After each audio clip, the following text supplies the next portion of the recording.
जी बेटा, अस्सलाम वालेकुम जी। मेरी आवाज़ आ रही है बेटा सबको?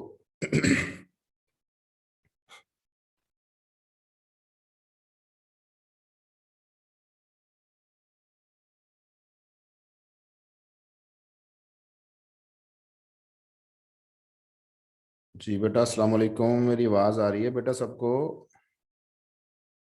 जी सर। यस। चले, वेरी गुड जी। तो बेटा, कोई क्वेश्चन है लास्ट टाइम हम लोगों ने जो पढ़ा था उसमें से?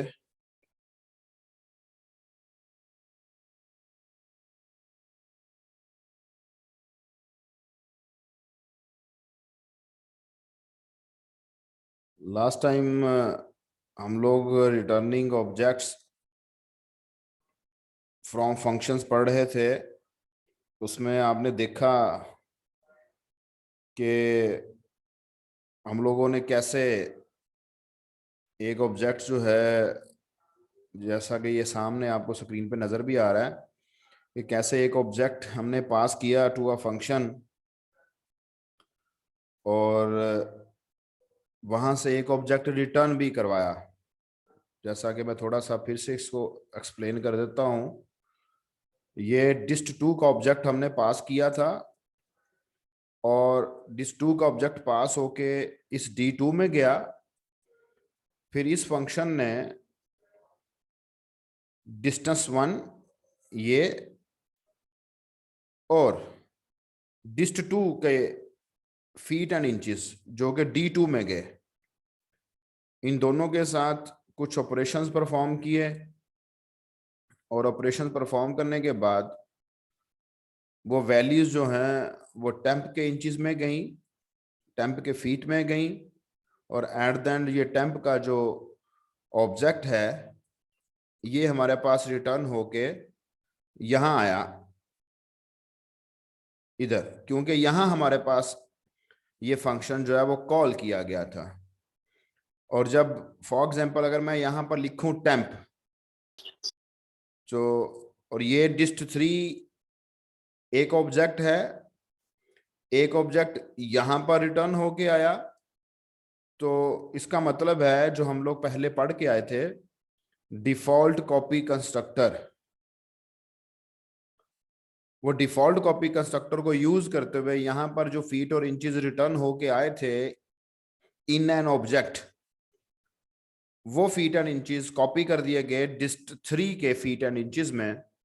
तो हमारे पास डिस्ट 3 के अंदर टोटल फीट और इंचेस जो है वो असाइन हो गए। तो यहाँ आप लोगों ने उसको करके देखा होगा, तो यहाँ आपके पास उसका फाइनल जो है वो रिजल्ट आ गया होगा।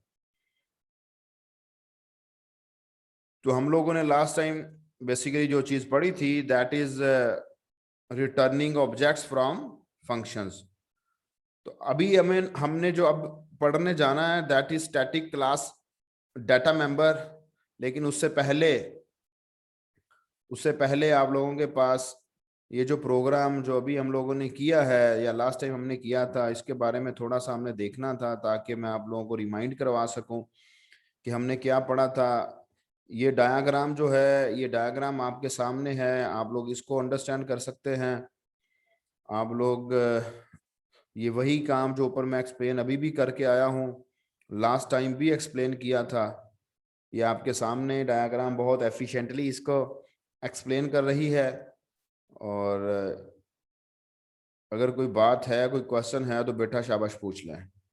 और प्रैक्टिस के लिए आप लोगों के पास एक्सरसाइज ऑफ दिस चैप्टर वो भी है, और ये इसके नीचे आप लोगों के पास ये कार्ड गेम एग्जाम्पल है। ये कार्ड गेम मतलब ये कार्ड गेम, कार्ड्स खेलते हैं ना हम लोग, जिसको हम लोग ताश बोलते हैं, कार्ड्स, उसके अकॉर्डिंगली ये गेम बनाई है उन्होंने।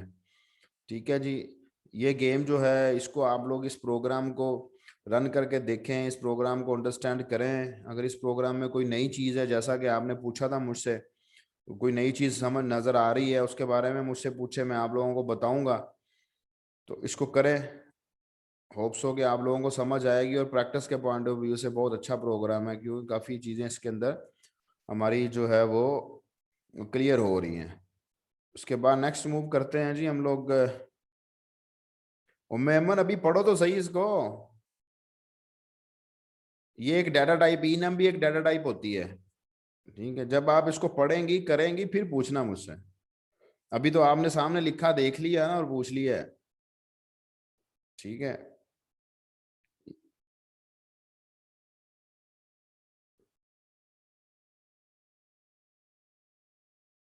हाँ लेकिन वो हमने इसको यूज नहीं किया था ना। जब हम लोग इसको यूज करेंगे, जब चलें ठीक है, आप इसको अब इस वक्त यूज कीजिएगा इस प्रोग्राम के अंदर, और देखिएगा कि क्या एक्शन हो रहा है। फिर समझ आ गई तो ठीक है, नहीं समझ आएगा तो फिर मुझसे पूछना है, फिर मैं बताऊंगा सबको।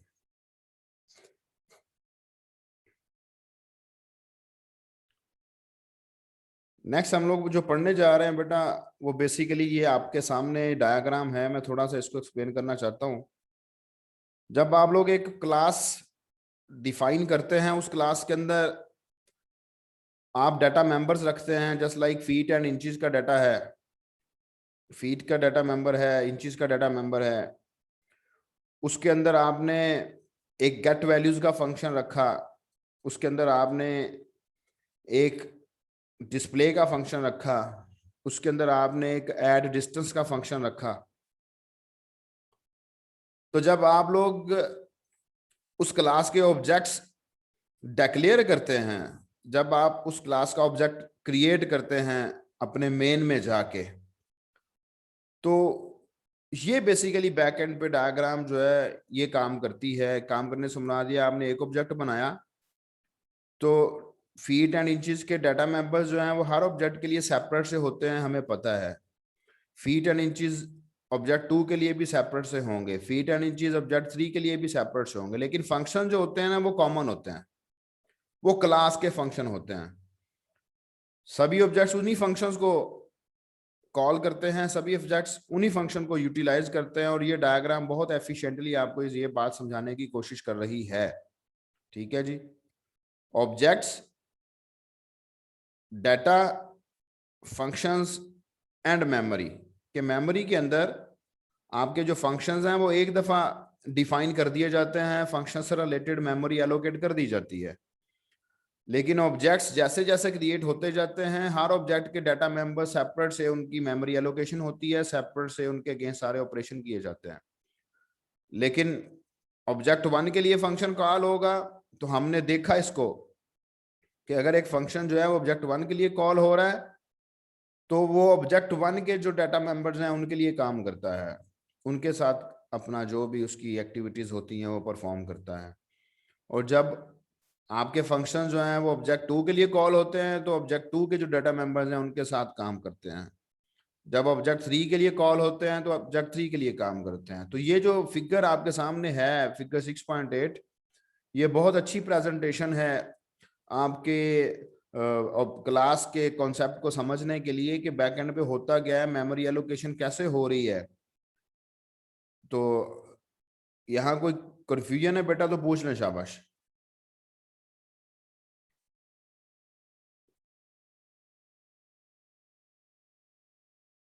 जी बेटा, कोई कंफ्यूजन है तो शाबाश पूछ लें।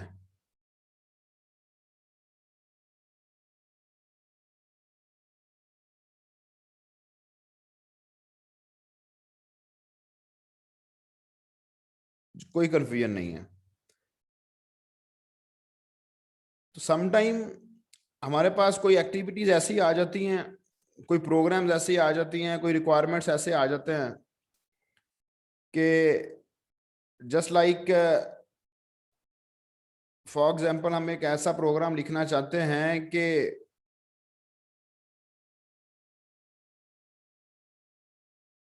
एटीएम मशीन जो है उसके केस एक प्रोग्राम लिखना चाहते हैं जो कि एट द एंड मींस के एक दिन के आखिर में, एक दिन के आखिर से मुराद के आफ्टर ईच 24 आवर्स वो मुझे ये बताएगा कि कितनी नंबर ऑफ ट्रांजैक्शंस हुई हैं, कितनी कितनी नंबर ऑफ ट्रांजैक्शंस हुई हैं। अब ट्रांजैक्शंस जो हैं, हो सकता है किसी ने फंड ट्रांसफर किया हो सकता है कि किसी ने अपनी मतलब कैश की ट्रांजैक्शन की है जी, और किसी ने आप लोगों के पास बैलेंस इंक्वायरी की है, किसी ने कुछ किया है, किसी ने कुछ किया है, लेकिन टोटल नंबर ऑफ ट्रांजैक्शंस कितनी हुई हैं? फॉर एग्जांपल मैं कहता हूं जी कितने ऑब्जेक्ट्स क्रिएट हुए हैं।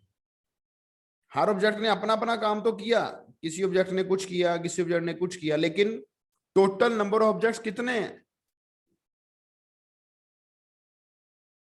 आप लोगों के पास क्रिएट हुए हैं या जिनके साथ काम किया गया है? तो मैं आपको जिस तरफ लेके जा रहा हूं उसका मतलब यह है कि हमारे पास एक कॉन्सेप्ट ऐसा भी है कि हम लोग चाहते हैं कि एक डाटा मेंबर ऐसा हो जो कि सभी ऑब्जेक्ट्स के लिए कॉमन हो। अदरवाइज हम लोग जानते हैं कि डाटा मेंबर्स हर ऑब्जेक्ट के लिए सेपरेट से होते हैं, लेकिन हम एक ऐसे कॉन्सेप्ट की तरफ मूव कर रहे हैं जिसमें हम लोग ये देखने जाएंगे कि एक ऑब्जेक्ट ऐसा, एक डाटा मेंबर ऐसा होगा जो कि सभी ऑब्जेक्ट्स के लिए कॉमन होगा।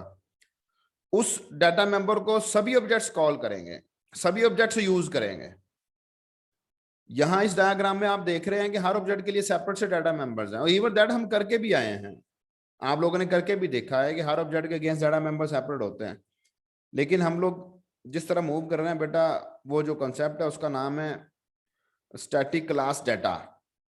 स्टैटिक क्लास डाटा से मुराद ये है कि हमारे पास एक डाटा मेंबर ऐसा होगा जो कि स्टैटिक होगा, और स्टैटिक डाटा मेंबर वो होता है, या स्टैटिक डाटा वो होता है जो कि पूरी क्लास के लिए एक होता है, पूरी क्लास के लिए एक ही होता है। पूरी क्लास के लिए एक ही होने से मुराद आप लोग 100 ऑब्जेक्ट्स भी क्रिएट कर लेंगे तो वो सिंगल ही वही एक्सेस किया जाएगा। अगर फॉर एग्जांपल आप लोगों ने क्या कहते हैं 25 ऑब्जेक्ट्स क्रिएट किए तो फिर भी वही होगा, आप एक ऑब्जेक्ट क्रिएट करेंगे फिर भी वही होगा।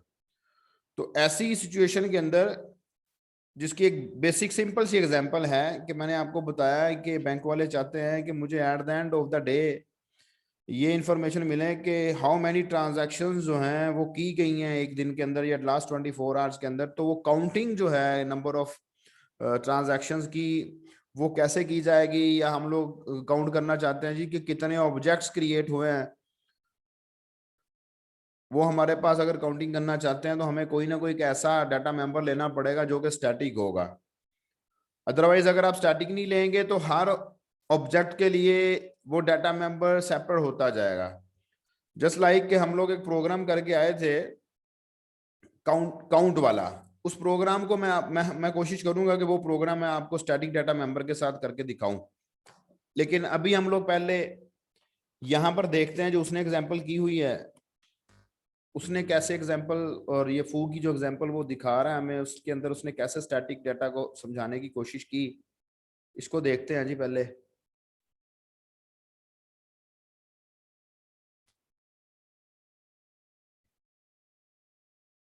ये देखें जी, यहां पर उसने एक डाटा मेंबर लिया, उसके साथ उसने एक कीवर्ड यूज किया स्टैटिक का।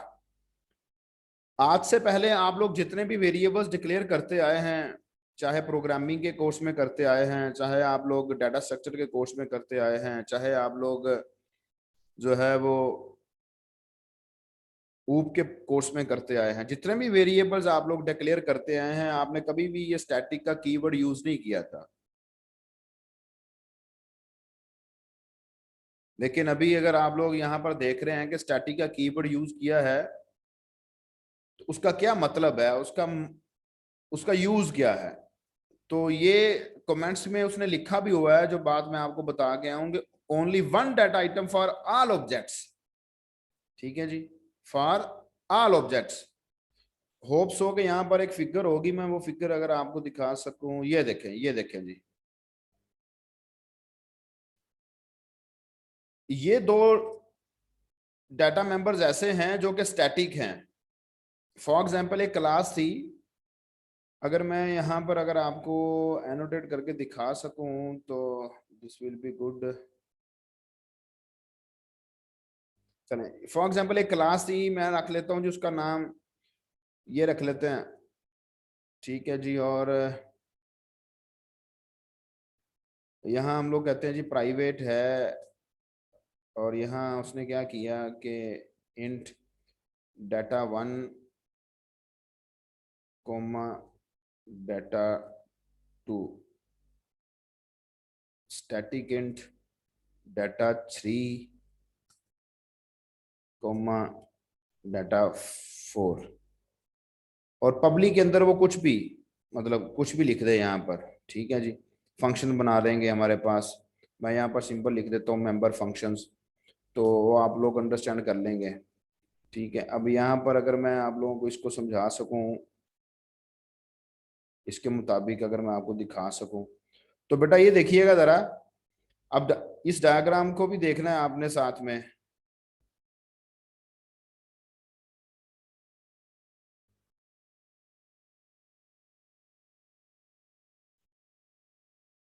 और ये जो लिखा हुआ है हमारे पास, इसको भी देखना है साथ में। दो डाटा मेंबर्स हमने सिंपल रखे थे, जिनके नाम के साथ हमने इंट लिखा था, इंट डाटा 1 एंड डाटा 2। अब ये देखें, ये डाटा 1 एंड डाटा 2 जो हैं, ये हर ऑब्जेक्ट के लिए सेपरेट है। इस ऑब्जेक्ट के लिए भी सेपरेट है, इस ऑब्जेक्ट के लिए भी सेपरेट है, इस ऑब्जेक्ट के लिए भी सेपरेट है। लेकिन जिन दो डाटा मेंबर्स के साथ मैंने स्टैटिक लिखा था, डाटा 3 एंड डाटा 4, वो ऑब्जेक्ट 1 भी उन्हीं को यूज कर रहा है, ऑब्जेक्ट 2 भी उन्हीं को यूज कर रहा है, ऑब्जेक्ट 3 भी उन्हीं को यूज कर रहा है। होप्स हो कि आप लोगों को क्लियर हो गया कि स्टैटिक डाटा मेंबर्स जो हैं और दूसरे डाटा मेंबर्स में क्या फर्क होगा। ऊपर जाके चेक कर लेते हैं अब इसको। अब यहाँ देखेंगे आप लोगों के पास, उसने जो फू की क्लास बनाई थी, उस क्लास के अंदर उसने एक वेरिएबल डिक्लेयर किया, उसको उसने स्टैटिक रखा, और देन वो पब्लिक में आया, अपने पब्लिक एक्सेस स्पेसिफायर में आगे उसने एक कंस्ट्रक्टर बनाया, और उस कंस्ट्रक्टर के अंदर आगे उसने डायरेक्टली काउंट को प्लस प्लस कर दिया, काउंट को इनिशियलाइज नहीं किया। कंस्ट्रक्टर के अंदर उसने काउंट को इनिशियलाइज क्यों नहीं किया? आपके माइंड में क्या रीजन आ रही है इसकी, बोलें।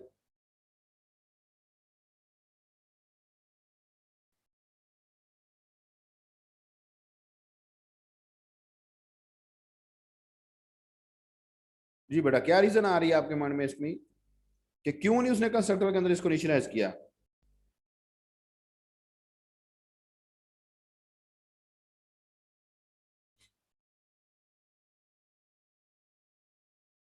इसलिए इनिशियलाइज नहीं किया बेटा, क्योंकि हमारे पास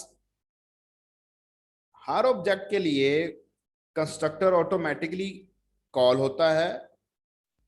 अगर हम लोग यहां पर अपने स्टैटिक डाटा मेंबर को इनिशियलाइज करेंगे किसी वैल्यू के साथ, तो वो स्टैटिक डाटा मेंबर तो सभी ऑब्जेक्ट्स के लिए कॉमन होगा, एक ही होगा, तो वैल्यू फिर दोबारा से वही इनिशियलाइज होती जाएगी, क्योंकि सेम ही आप लोगों के पास काउंट का वेरिएबल होना है। तो कोशिश की जाती है, और मोस्ट प्रोबेबली हमारे पास जो स्टैटिक डाटा मेंबर होता है वो इनिशियलाइज होता है आउट ऑफ द क्लास, जैसा कि ये सामने आपके किया हुआ है। Out of the class using scope resolution operator हम लोग उसको इनिशियलाइज करते हैं। कैसे इनिशियलाइज किया? डाटा में उसकी डाटा टाइप लिखी, वेरिएबल की, ये काउंट की डाटा टाइप इंट है, वो लिखी, क्लास का नाम लिखा, स्कोप रेजोल्यूशन ऑपरेटर लिखा, वेरिएबल का नाम लिखा, और जिस वैल्यू के साथ उसको इनिशियलाइज करना है उसको हमने यहाँ पर इनिशियलाइज कर दिया। क्योंकि इसने एक दफा ही इनिशियलाइज होना है, दैट्स वाई इसको कंस्ट्रक्टर में इनिशियलाइज नहीं किया, क्योंकि ये सभी ऑब्जेक्ट्स के लिए एक दफा ही इनिशियलाइज हो चुका है शुरू में। ठीक है जी, ये क्लास लेवल का ऑब्जेक्ट डाटा मेंबर है, ये आपके ऑब्जेक्ट का डाटा मेंबर नहीं है, ये क्लास का डाटा है। ठीक है, इसको, इस डाटा को पूरी क्लास के हर ऑब्जेक्ट ने इसी सिर्फ एक को ही एक्सेस करना है। तो यहां पर फू का जो कंस्ट्रक्टर था उसके अंदर काउंट को प्लस प्लस कर दिया गया, और सिंपल एक दूसरा ऑब्जेक्ट बना फंक्शन बनाया, उसके अंदर काउंट के डाटा मेंबर को रिटर्न करवाया गया, जैसा कि आपके सामने यहाँ पर नजर आ रहा है। तो यहाँ आप देखें कि फू जो क्लास है उसका एक ऑब्जेक्ट क्रिएट किया गया F1। जब F1 क्रिएट होगा तो कंपाइलर किधर जाएगा? यहां से F1 क्रिएट होके क्या होगा, आप बताएं मुझे। सिर्फ ऊपर जाएगा, किधर? ऊपर किधर? पब्लिक के नीचे। पब्लिक में? ओए अल्लाह की बंदी, उसका कोई नाम है? क्या पहेलियां वो बुझाई जा रही हो? पब्लिक के नीचे किस में जाएगा?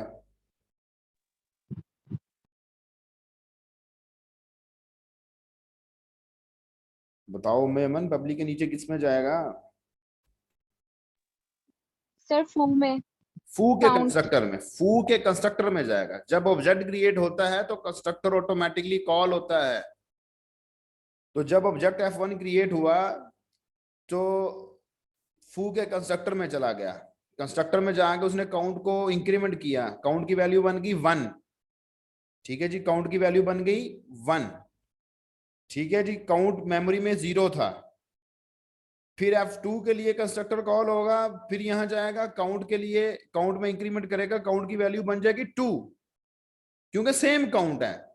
सेम क्यों है? क्योंकि काउंट स्टैटिक डाटा मेंबर है। लेकिन आपको याद है कि हम लोग ऊपर काउंट वाला प्रोग्राम करके आए थे, वहां पर हर ऑब्जेक्ट के लिए काउंट सेपरेट से डील हो रहा था। याद है सबको या नहीं याद? Yes sir. सबसे पूछ रहा हूं, सिर्फ उम्मे इमन से नहीं पूछ रहा। अब क्या हो रहा है? अब आप देखें कि सेम काउंट है, उसमें 1 हुआ। जब F1 कॉल हुआ तो काउंट की वैल्यू 1 बन गई। जब F2 कॉल होगा तो काउंट की वैल्यू 2 हो जाएगी। जब F3 कॉल होगा तो काउंट की वैल्यू 3 हो जाएगी। जबकि जब हम लोग इससे पहले करके आए थे तो आपने देखा था कि जिस ऑब्जेक्ट के साथ फंक्शन कॉल हो रहा था इंक्रीमेंट का, उसी ऑब्जेक्ट के काउंट में इंक्रीमेंट हो रहा था। अब यहां पर काउंट एक ही है। क्यों काउंट एक है? अब आप लोग जितने मर्जी ऑब्जेक्ट्स बना लें, काउंट यही रहना है। क्यों? ये स्टैटिक है। ठीक है, क्योंकि ये हमारे पास स्टैटिक है। तो जब आप लोग F1 डॉट गेट काउंट करेंगे, अब देखें ना, हमने F1 के लिए गेट काउंट सेपरेट से रिटर्न करवाया, F2 के लिए सेपरेट से रिटर्न करवाया, F3 के लिए सेपरेट से रिटर्न कराया। What will be the output? अभी देख लेते हैं आउटपुट क्या है। ये देखें, सबके लिए 3 3 3। क्यों? क्यों? क्योंकि आप लोगों के पास काउंट वही है, चाहे F1 के साथ कॉल कर लें, चाहे F2 के साथ कॉल कर लें, चाहे F3 के साथ कॉल कर लें। जी कोमल बीपी बेटा, आपको कोई क्वेश्चन है? 24001 हैंड रेज किया हुआ ना इन्होंने। No sir. अच्छा, अपना हैंड जो है वो रोजे के साथ हो गया होगा रेज ना। चलें, कोई बात नहीं है। जी कोमल बेटा, समझ आ गई बात की जो हम कर रहे हैं? जी सर। अच्छा अच्छा, जरा बता दें हम क्या बात कर रहे थे।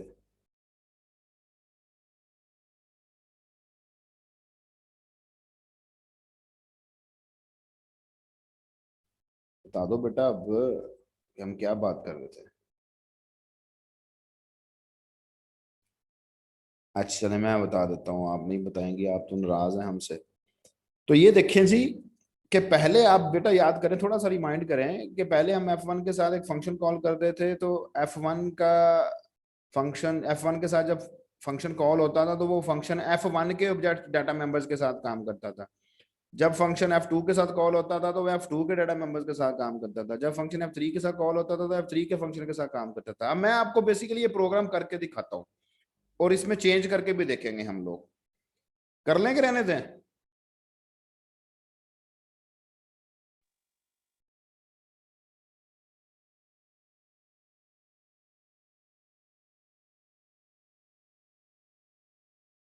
मेरे ख्याल से नहीं करना चाहिए, आपको समझ आ गई है, क्योंकि आप बता भी नहीं रहे कि कर करना लें चाहिए। सर। अच्छा चलें, कर लें, चलें कर लेते हैं जी।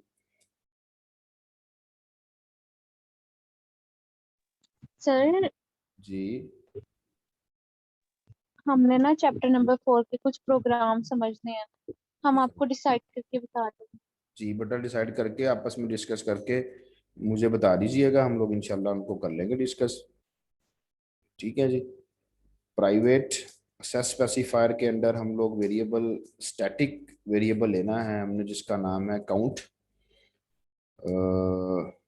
और पब्लिक हमारे पास जो सेट स्पेसिफायर है, इसके अंदर हमने एक फू का कंस्ट्रक्टर बनाया हुआ है। उस फू के कंस्ट्रक्टर के अंदर हमने काउंट का जो वेरिएबल है उसमें इंक्रीमेंट किया है। और एक हमने फंक्शन बनाया है, रिटर्न का शायद फंक्शन बनाया, दैट विल रिटर्न। तो उसमें हम लोगों ने इंटीजर टाइप रखा है जी, हम उसको कहते हैं रिटर्न अंडरस्कोर काउंट का अपना नाम ये रख लेते हैं, रिटर्न अंडरस्कोर काउंट। इसके अंदर हम लोग करते हैं रिटर्न COUNT काउंट, और मैं यहाँ पर वेरिएबल इसका नाम चाहिए। अब देखिए मैंने रिटर्न के साथ अंडरस्कोर डाल दिया ना, तो उसका कलर ग्रीन हो गया है। यहाँ मैंने रिटर्न के साथ स्पेस डाल दी, इसका कलर वाइट है। उसकी रीजन क्या है कि ये रिटर्न एक कीवर्ड है, रिटर्न एक कीवर्ड है, और कीवर्ड आप लोग देखते हैं, हम लोग करके भी आए हैं इसको, कि जो कीवर्ड होता है जैसे ही हम उसको लिखते हैं तो उसका कलर जो है वो व्हाइट हो जाता है, चेंज हो जाता है। व्हाइट हो जाना मीन्स के चेंज हो जाता है, इसका मतलब है कि दिस इज अ कीवर्ड। तो मेन के अंदर हम लोग जाते हैं जी, मेन में जाके हम लोग यहाँ पर अपना क्लियर स्क्रीन का फंक्शन लिखते हैं, और यहाँ फू की क्लास के 3 ऑब्जेक्ट F1 F2 और F3, ठीक है जी। 3 ऑब्जेक्ट्स डिक्लेयर किए। 3 ऑब्जेक्ट्स डिक्लेयर करने के बाद जस्ट हम सिंपल इनको ना डिस्प्ले करवा लेते हैं। हम कहते हैं जी काउंट, काउंट इज, और यहाँ हम उसको डबल कमेंट करते हैं। F1 के साथ हम लोग रिटर्न काउंट वाला फंक्शन जो है उसको कॉल करते हैं, ताकि उसकी आउटपुट जो है वो हमें डिस्प्ले हो। एंडल करते हैं cout, co count is F2 dot, screen sir नजर आ सी रही आउट की स्पेलिंग। cout के अभी ठीक कर लेते हैं जी, काउंट, और एंडल करते हैं cout, ये ले cout, और count is F3 dot return underscore count. और यहाँ भी अगर हम अंडरलाइन लिख देंगे तो कोई फर्क तो नहीं पड़ेगा। और यहाँ हम इसको गेट करेक्टर करते हैं, और ये हमारा मेन एंड हो गया। अच्छा जी, अब हम इसको रन करके देखते हैं। सर रिटर्न की स्पेलिंग। ओके, रिटर्न के स्पेलिंग, ये हुई ना बात कि पूरी कंसंट्रेशन के साथ बैठी है। कौन है ये? मुझे असल में मैं, मेरे सामने स्क्रीन नहीं है और मेरे सामने नजर नहीं आ रहा मुझे कि भी इस सर वक्त कौन। मैम। आप कौन है? बकरी हैं, मैं करी जा रही है। मैं तो इंसानों को क्लास पढ़ा रहा हूँ, अल्लाह की बंदी। सर अमन। अच्छा है मन, चलो। अभी यहाँ क्या गलती दे रहा है वो? अनडिफाइंड सिंबल फू, अच्छा हाँ जी। असल में अब हमने उसको तो इनिशियलाइज ही नहीं किया, भूल गए हम। यहाँ पर out of class static data member जो है उसको हमने इनिशियलाइज करना होता है यूजिंग स्कोप रेजोल्यूशन ऑपरेटर।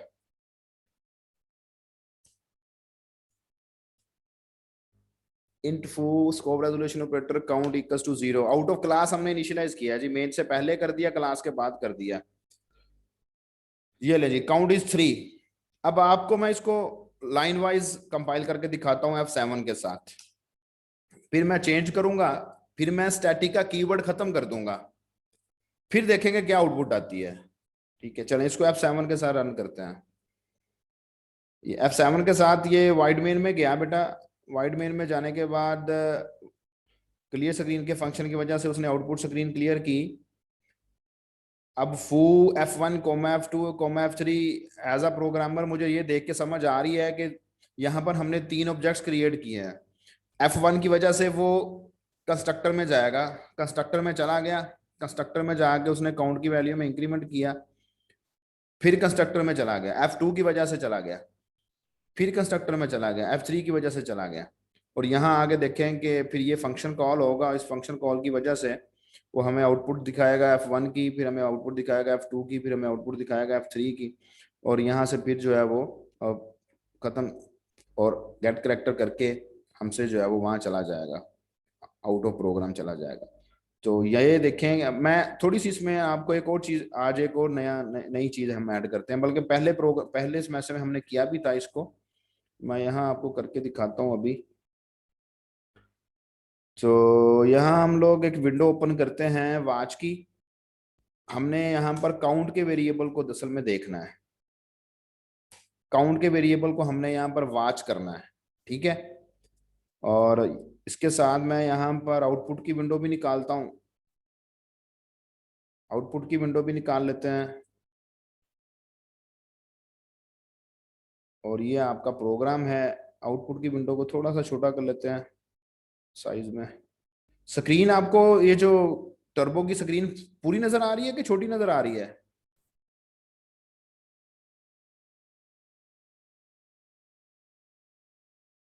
बेटा बोल रहे हैं, मुझे बताएं। छोटी नजर आ रही है, इसको हम लोग कैपिटल बड़ा कर लेते हैं, ये ले। अब ठीक है जी। असल में जब ये मैं स्क्रीन कर लेता हूँ ना सामने, तो बेटा मुझे आपके ये जो आप ग्रुप चैट में मैसेज कर रहे थे मुझे वो नजर नहीं आते, इस वजह से भी मैं इसको छोटा ही रखता हूँ। अब फिर आप कोशिश कीजिएगा कि मैसेज करने की बजाय मुझे बोल के जो भी आपने कन्वे करना है बोल के बताना है। अब देखिएगा दोबारा से F7 करते हैं, फिर प्रोग्राम रन करते हैं। ये देखें, नीचे देख रहे हैं वॉच की विंडो में काउंट 0 हो गया है। बोल के बताना है क्योंकि मैं आपके मैसेजेस नहीं देख पा रहा। Yes sir. काउंट 0 हो Yes, गया। sir. अब देखिएगा काउंट 1 हो गया, ठीक है। फिर सेकंड टाइम काउंट 2 हो गया। फिर F3 के लिए काउंट 3 हो गया, ठीक है जी। अब वो यहां चला जाएगा, यहां जाके हमें काउंट इज 3 आउटपुट स्क्रीन में, काउंट इज 3 आउटपुट स्क्रीन में, काउंट इज 3 आउटपुट स्क्रीन में, ठीक है। अब मैं यहां पर चेंज करता हूं आपके साथ। हम लोग अपने कोड में जाते हैं और कोड में जाके हम इसका स्टैटिक खत्म कर देते हैं।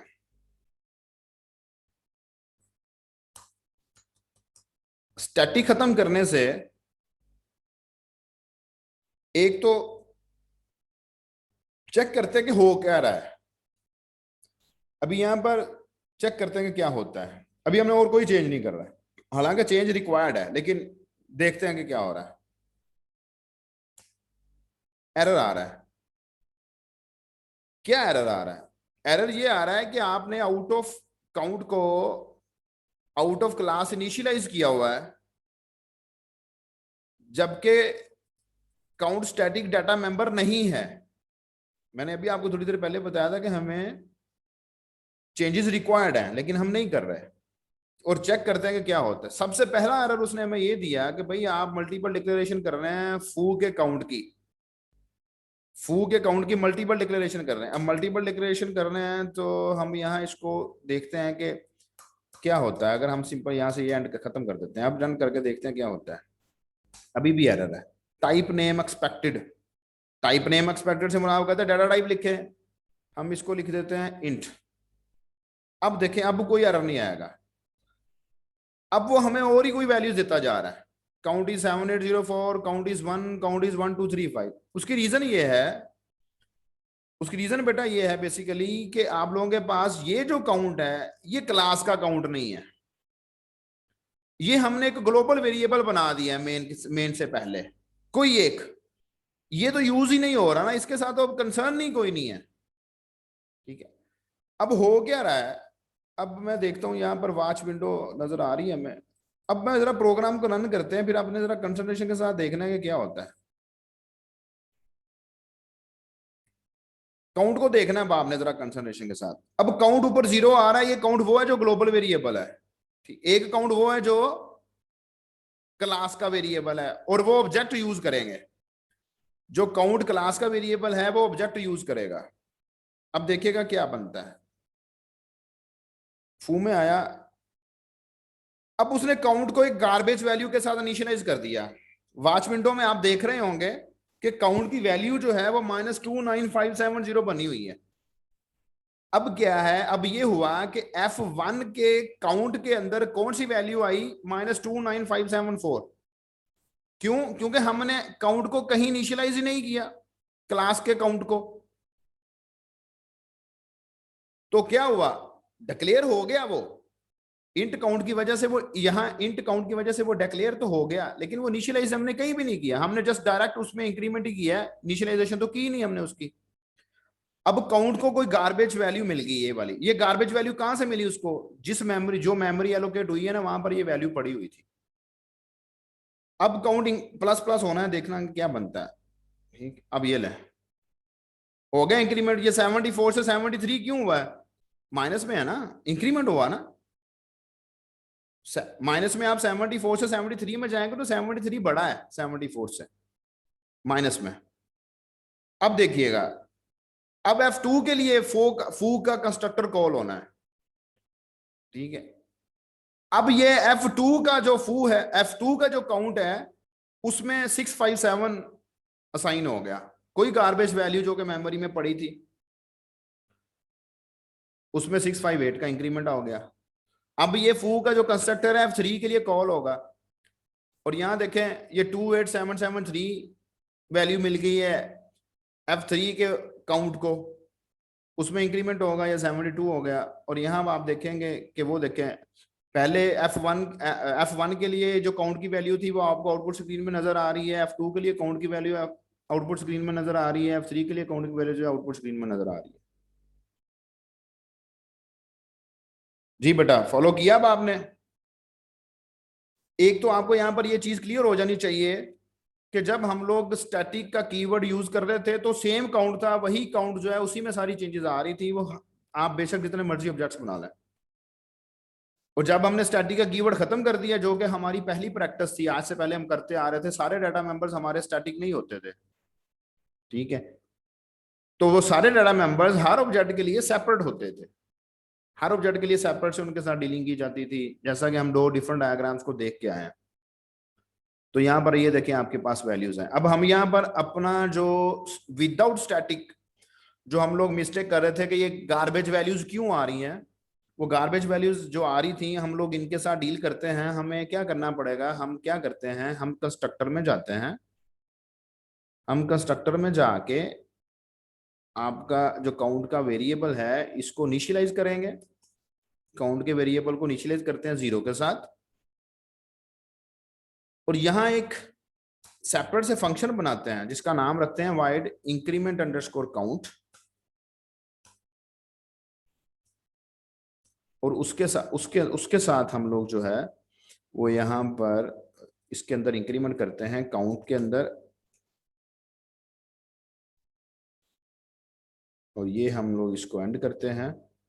और देन हम लोग जो है वो यहाँ F1 के साथ इंक्रीमेंट अंडरस्कोर काउंट का फंक्शन कॉल करेंगे, F1 dot increment underscore count. अगर क्लास का टाइम खत्म हो गया तो परेशान नहीं होना, मैं फौरन साथ ही आपको लिंक भेज दूंगा, आपने साथ ही ज्वाइन कर लेनी है, हम ब्रेक नहीं करेंगे। F2 dot increment underscore count,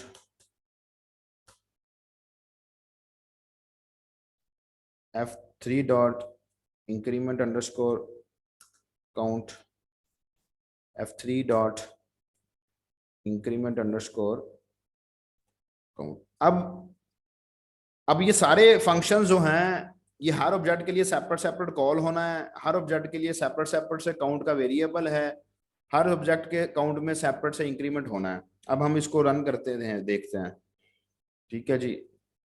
ये कंपाइल हुआ, F1